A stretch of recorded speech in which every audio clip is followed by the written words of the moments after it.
किसी ने कहा कभी मनमोहन सिंह चोर है?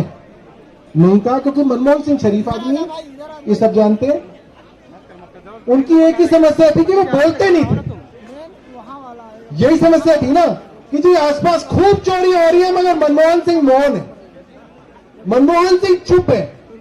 इसका मतलब चोरी में उनका कुछ ना कुछ जो है, उनका संरक्षण है, उनका आशीर्वाद है। उन्होंने बोला कि तुम करते रहो, मैं चुप हूं। मगर यहां वाले जो प्रधानमंत्री है तो पूरे दिन बोलते हैं, दिन रात बोलते हैं, मगर जिस बात पे बोलना है उस बात पे नहीं बोलते, इस पे बिल्कुल चुप है। तो क्या मनमोहन से ज्यादा दोषी नहीं है? वो तो बेचारा बोलता ही नहीं था, इसलिए वो उस पर भी नहीं बोलता था। ये तो पूरे दिन बोलते हैं, पूरे दिन। जो लोग मर गए 20-20, 30-30 साल पहले मर गए, उनके बारे में भी ये बोलते हैं। मतलब ये तो हमारे समाज में कभी भी नहीं बोला जाता। कहते हैं यार कोई गुजर गया, आप उसको छोड़ दो। ये जो मरे हुए लोग हैं उनको भी निकाल निकाल के उनके बारे में बोलते कि वो भी बुरा था, वो भी बुरा था, वो भी बुरा था, और इसके बारे में नहीं बोलते। इसलिए ये जो मामला है सबसे बड़ा मामला है। और आप सब लोगों को अपने भारतीय जनता पार्टी के पड़ोसियों को ढूंढ ढूंढ के उनके साथ चाय पीनी है। उनको अकेला मत छोड़ो, वरना डिप्रेशन हो जाएगा उन सबको। उनसे मिलो, उनको पार्क में ढूंढो, वो जिस बस से जाते हैं उस बस में जाओ, उनकी साथ वाली सीट पे बैठो, चाय की दुकान पे पकड़ो, ऑफिस में कोई भाजपा वाला उससे मिलो, क्योंकि उसको आपकी जरूरत है इस वक्त। आप उसको बताओ कि भाई आज तो ये बात साबित हो गई कि नरेंद्र मोदी जी ईमानदार नहीं है। अब तो साबित हो गई, अब क्या बचा है इसके अंदर?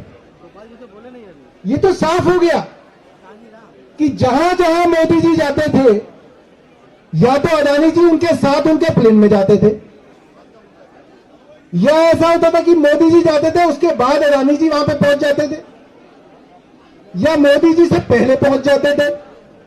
और जहां जहां गए, ऑस्ट्रेलिया गए, ऑस्ट्रेलिया में कोल की खदान दिलवाई, बांग्लादेश गए, बांग्लादेश में बिजली का ठेका दिलवाया, श्रीलंका गए, श्रीलंका के अंदर ग्रीन एनर्जी का ठेका दिलवाया, इजराइल गए, इजराइल के अंदर रक्षा सौदों का ठेका दिलवाया।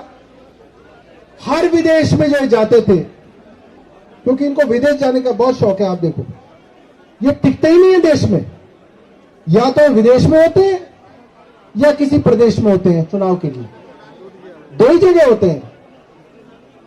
चुने जाते थे विदेश, देश को तो कोई फायदा नहीं हुआ, अडानी के लिए जाते थे, जहां जहां जाते थे अडानी के लिए जाते थे। और मैं आपको बताऊं, श्रीलंका के अंदर पार्लियामेंट की कमेटी के अंदर उनकी जो बिजली की कॉरपोरेशन है उसके चेयरमैन का बयान दर्ज हुआ था 2 साल पहले, जिसके अंदर उसने श्रीलंका के पार्लियामेंट के सामने कहा कि यह ठेका हम अडानी को नहीं देना चाहते थे, मगर भारत के प्रधानमंत्री नरेंद्र मोदी के दबाव में ठेका अडानी को दिया गया। यह बात विदेशों में कही जा रही है, यह नाम हो रहा है हमारे देश का। तो आज ये समय है कि आप अपने भाजपा के दोस्तों से मिलो, उनके साथ चाय पियो और उनको बोलो भाई ये कुकर्म हो रहे हैं इस देश के अंदर। और जब आपका खून इतना जो है उबल जाता था कि कॉमनवेल्थ के अंदर पैसा खा गए, 2G में खा गए, कोलगेट में खा गए, ये तो उससे भी बहुत आगे निकल गए हैं।